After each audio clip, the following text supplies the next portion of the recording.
Nasaan? Sunday, Holy Week. Ayan, mahal na araw na, no po? And ito po ay itong darating na linggo, atin pong aalalahanin ang mga ginawa ng Panginoong Hesus. Napakaganda po ng awitin. Sino po na-bless sa ating praise and worship team? Amen. So, in related with the song na Who You Say I Am, ang akin pong gustong ibahagi sa inyo ngayong umaga ay may title na Free Indeed. Naniniwala ba kayo na kayo ay malaya na? Amen. Amen. Sabihin mo nga, I am free indeed. Yung lyrics ng kanta kanina napakaganda. That's one of my favorite song. Kasi dapat po sa bahay, lagi natin pakinggan yung mga ganyang kanta. And sabayan natin, no? I-declare natin kasi the more na sinasabi po natin yung mga ganyang salita or confession, ay mas nagkakaroon ito ng kapangyarihan po sa ating buhay. Napakaganda po ng kanta na yon. So, nais ko pong ibahagi sa inyo ngayon ay tungkol sa kalayaan na ibinigay sa atin ng Panginoong Hesus. Sino dito ang gusto ay malaya o sino gusto dito gusto malaya? Amen. Sino gusto dito nakakulong?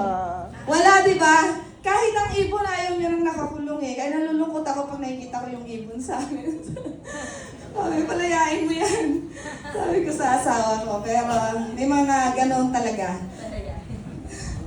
So alam nyo ba, alam nyo ba na hindi lahat ng pinalaya ay tunay na namumuhay sa kalayaan?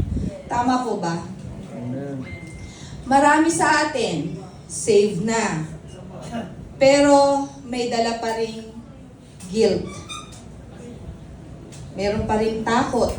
Nakakulong pa rin sa takot, sa kahihiyan, at sa kahirapan. At minsan po ba sumagi sa isip nyo ang isang tanong na, kung talagang pinalaya na ako ng Panginoon, bakit parang hindi naman? Bakit parang hindi ko naman nararanasan? Bakit parang wala namang pagbabago sa buhay ko? Siguro, parang biglang sumagi lang, biglang may lumipad na ganon na tanong sa isip nyo.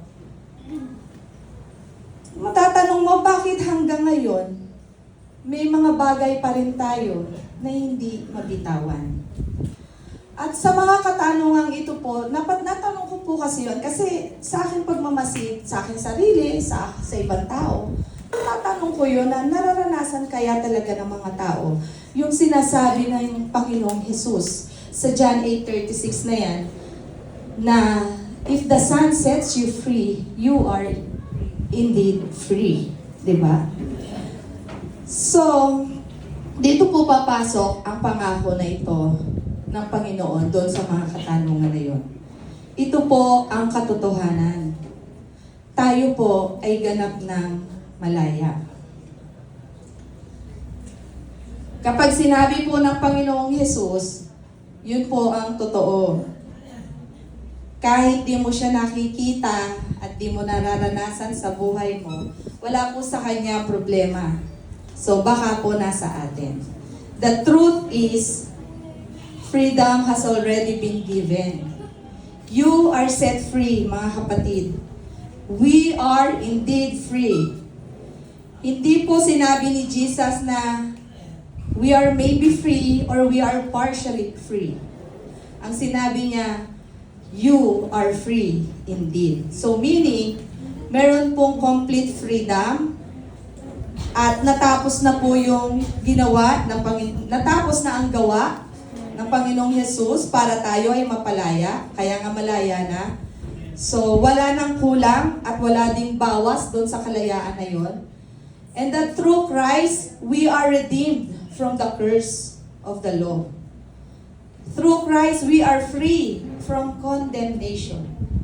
And through Christ, we are delivered from bondages. So, hindi pa lang, sa verse na to, hindi po sinasabi na hindi ka palang magiging malaya kung hindi ikaw ay pinalaya na. So the problem is, bakit hindi nararanasan ng mga tao ng karamihan ang kalayaan ay dahil po dyan sa dalawang bagay na yan. Yung unbelief or hindi paniniwala at yung comfort zone, yung nakasanayang buhay. So, nakikita niyo po ba dyan sa harapan yung picture? Kasi maraming mga pag nag-share po kasi ako sa kaibigan, sa mga kakilala, kasi sabihin ko, dapat di mo na yan nararanasan kasi pinalaya ka na ng Panginoong Hesus. Sabihin, kahit Kristiyano na, sabihin, kung pinalaya na ako, bakit ganito pa rin nararanasan ko? So, ito po yung illustration na binigay sa akin ng Holy Spirit. Na merong isang taong nakakulong sa bilangguan, sa kulungan. So, noong araw, halimbawa, merong naikulong, and then, dumating ang hari. Dumating ang hari doon sa kulungan, binuksan niya yung rehas, binuksan ang pintuan, tinanggal ang kadena or yung posa sa ating panahon ngayon, diba? At sinabi niya doon sa taong nakakulong, malaya ka na. So the problem is, wala sa Panginoon. Kasi ginawa na ng Panginoon ang dapat niyang gawin, napalayain tayo. But the question is, gusto mo bang lumabas sa kulungan na yan? So nakikita natin na parang hindi lumabas ang tao sa kulungan, ang bilanggo. Why? Dahil probably hindi siya naniniwala at iniisip niya na bilanggo pa rin siya. So mga kapatid, kahit naligtas na tayo, ganito pa rin ang karamihan sa mindset ng mga tao na may Panginoong Hesus na sa buhay. Kaya walang pagbabago sa kanyang buhay. Ganito tayo minsan, hindi natin pinaniniwalaan ang sinasabi ng Diyos. Kung sinabi ng Bible na pinatawad na ako, then sasabihin ko naman, pero para kasing hindi. Kasi mahirap patawarin ang kasalanan ko. Mabigat ang ginawa ko Diba? So may kalaban pala. Bakit hindi tayo lumalaya yung unbelief? Pag sinabi ng Bible na mahal ka ng Diyos, sapagkat gayon na lamang ang pag-ibig ng Diyos sa iyo, na ibinigay niya ang kaisa-isa niyang anak, upang kung ikaw ay maniwala ay hindi ka mapahamak at magkaroon ka ng buhay na walang hanggan. Pero ang sasabihin mo, sabihin ang isip mo, di ka na naman maniwala. Alam ko mahal ako ni God, pero feeling ko hindi ako karapat-dapat sa pagmamahal na yun. Minsan naisip niyo ba yun? Sabihin ng Bible, in Christ you are a new creation. Isa ka ng bagong nilalang. Pero eto ka, sasabihin mo sa sarili mo, alam kong bago na akong nilalang. Pero bakit parang ako pa rin yung dati? Wala naman akong nakita sa sarili kong pagbabago. Sinabi ng Diyos, ng Bible, that by His stripes you were healed. Pero di ka naniwala kasi hindi pa ako magaling. May sakit pa ako nararamdaman sa katawan ko.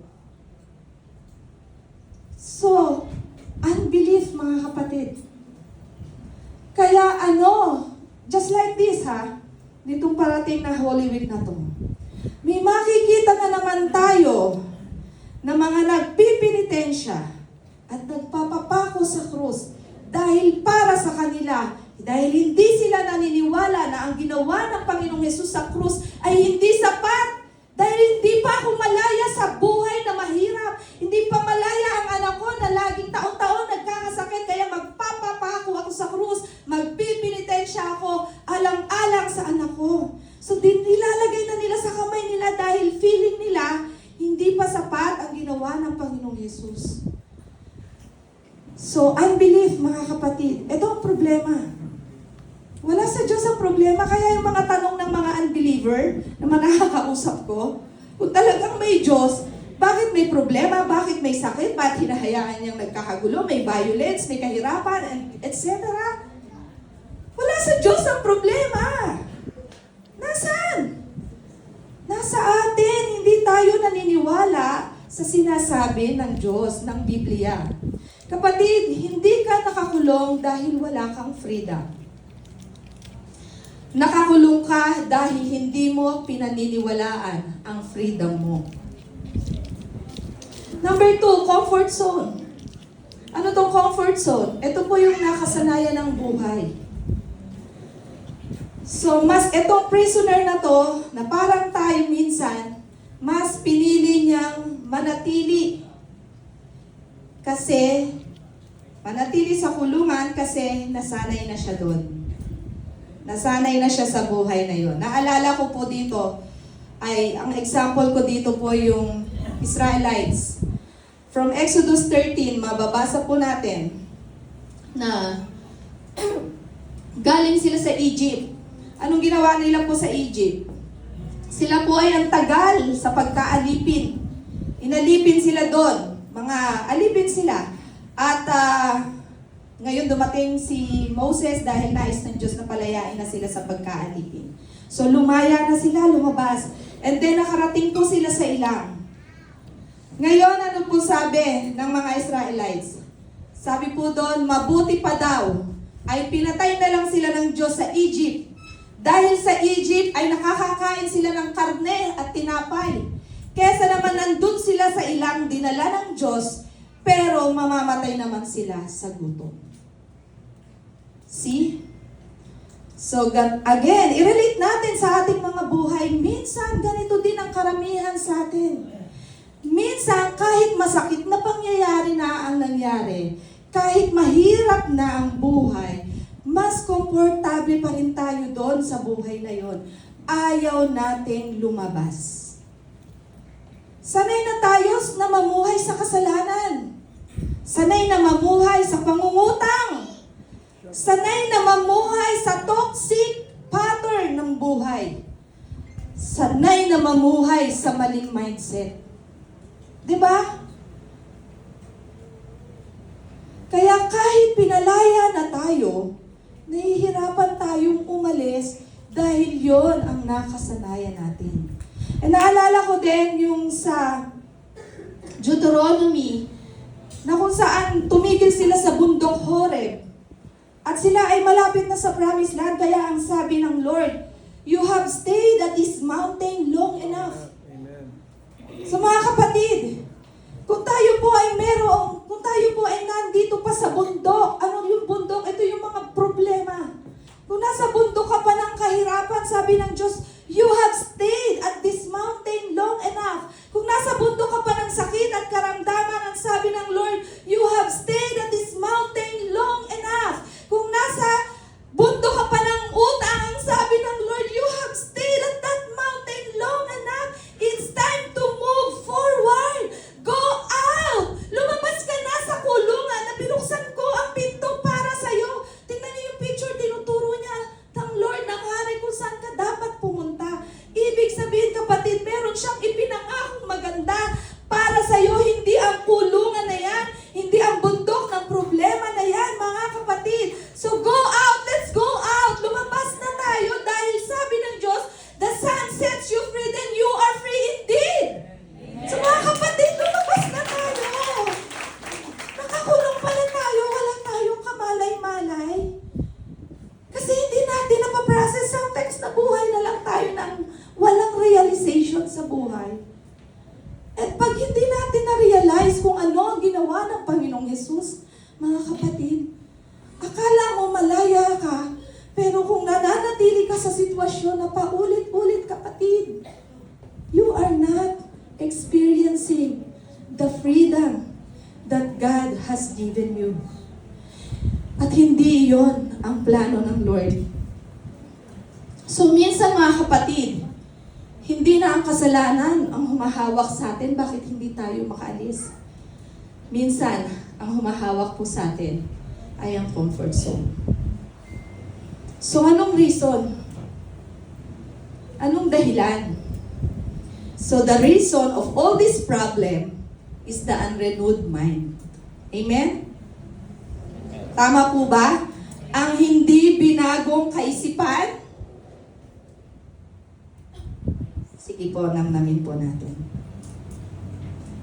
Sabi po sa Romans 12:2, be transformed by the renewing of your mind. Sa Ephesians 4:22 to 24, iwanan nyo na ang dati nyong pamumuhay. Alam ko to, kung matagal na kayo nag-church, alam kong matagal nyo ng mga naririnig to. So, kung naririnig natin, ibig sabihin meron pang dapat pang baguhin, no, sa buhay natin. At dapat pang tanggalin ng mga unbelief. And John 8:32, kung nalalaman natin ang katotohanan na tayo ay pinalaya na, you will know the truth and the truth will set you free. Tama po ba? So ito po ang dahilan kung bakit kahit malaya ka na, itong unrenewed mind, ay parang hindi mo pa rin nararanasan ang kalayaan mo. Hindi dahil hindi pa sapat ang ginawa ng Panginoong Hesus sa krus, kundi dahil hindi pa nabago ang kaisipan mo. May bagong identity ka na, pero lumang mindset pa rin ang dala mo. Bagong buhay, pero old thinking. New identity, pero old mindset. Free ka na, pero slave pa rin ang pag-iisip. Kaya hindi po nagtutugma ang buhay sa katotohanan. So, ito yung dahilan. Hindi mo mararanasan ang isang bagay na hindi mo pinaniniwalaan. Ang isip na hindi nagbabago ay buhay at sitwasyon na walang pagbabago. So mga kapatid, transformation starts in the mind. Kung gusto po natin ang pagbabago, kailangan po nating baguhin ang ating kaisipan. Thank you. Kapag po na-renew ang isip mo, patungo sa kung ano ang sinasabi ng Diyos sa iyo, mararanasan mo ang ganap na kalayaan. Kung sinabi po ng Panginoon na tayo ay mayaman na, sinabi ng mga nakatayo dito na mayaman ka na. Mayaman ka dahil sa ginawa ng Panginoong Yesus. So meron kasi tayong critical mind, no, na sasabihin parang pilosopo. Literal. Sasabihin, parang sinasabi nitong taong to sa unahan na mayaman na siya, wala nga akong pera. Mayaman na ako, wala nga akong pera sa bulsa. Di ba? Parang meron nga kami dating nakilala na parang first time na niya, ilang beses na siyang ilang beses na pa lang siyang nag-church. So, unbeliever po siya, syempre. So, mga sinasabing ganito na pang-encourage na, pinayaman ka na, sabihin mo, ako'y mayaman na. Eh di hindi siya nasunod. Ang sabi niya, inuuto lang ako nito. Inuuto lang ako ng pastor na to. Hindi naman ako mayaman, wala nga akong pera eh. So, di ba? So, may mga tao pong ganon, pilosopo, hindi pa ba nabuksan yung eyes of understanding nila? So, kaya dapat talaga, bago kami po dito, mga nagpipreach dito, alam ko po, bago talaga po kami tumuntong sa lugar na to, sa pulpit, pinagpipray namin na buksan ng banal na spirito ang ating mga eyes of understanding. Yes, Lord. Para maunawaan nyo kung ano yung sinasabi. Yes, Lord. And the Holy Spirit, di naman po kami kahit ipagdikdikan namin sa inyong katotohanan at kung ano-ano example at paliwanag, ang sabihin namin sa inyo, we are only vessel, pero ang Holy Spirit ay pinapanalangin namin kayo sa Holy Spirit na talagang siya ang mag-minister sa inyo.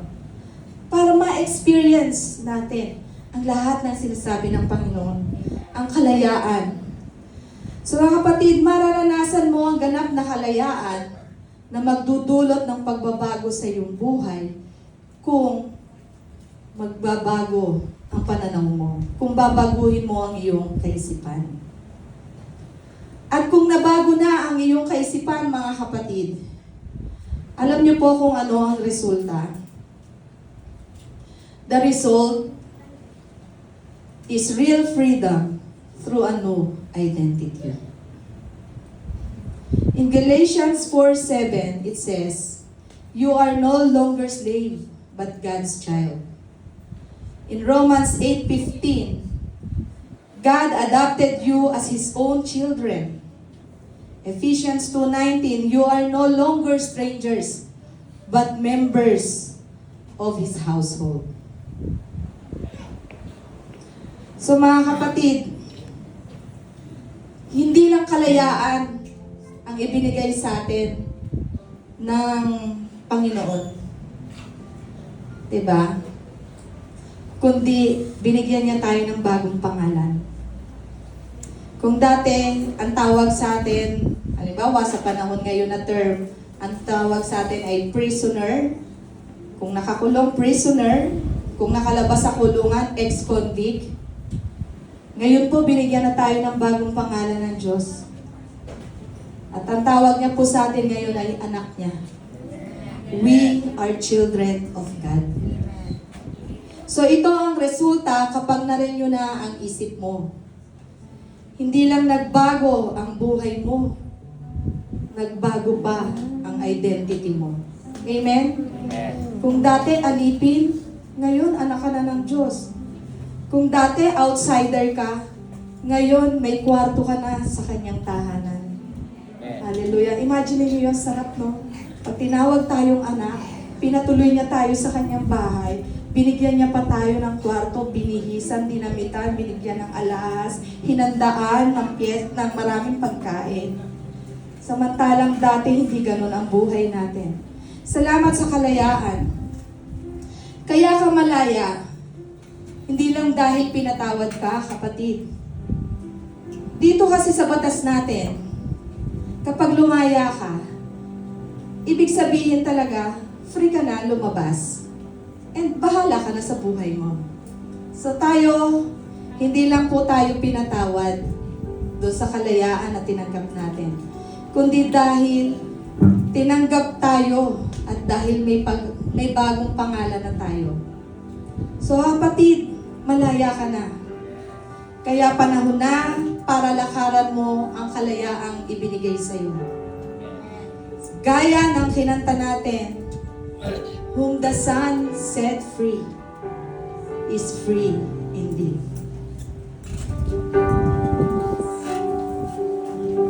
Kaya mga kapatid, sa mga oras na to, gusto kitang tanungin, ikaw ba ay tunay nang namumuhay sa kalayaang ibinigay ni Kristo? O baka hanggang ngayon may dala-dala ka pa rin tanikala? Tanikala ng guilt, tanikala ng takot, ng kahihiyan, o ng mga bagay na hindi mo kayang bitawan. O maaaring alam mo na mahal ka ng Diyos, pero hindi mo pa ito lubos na nararanasan. Maaaring alam mong pinatawad ka na, pero ikaw, hindi mo pa rin mapatawad ang sarili mo. Ngayong umaga, kapatid, ang gusto ng Diyos ay hindi mo lang marinig, kundi maranasan mo ang kalayaang ito. Tumayo po tayong lahat, sabayan natin ang awit na ito. I-declare nyo,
kalayaang iyon.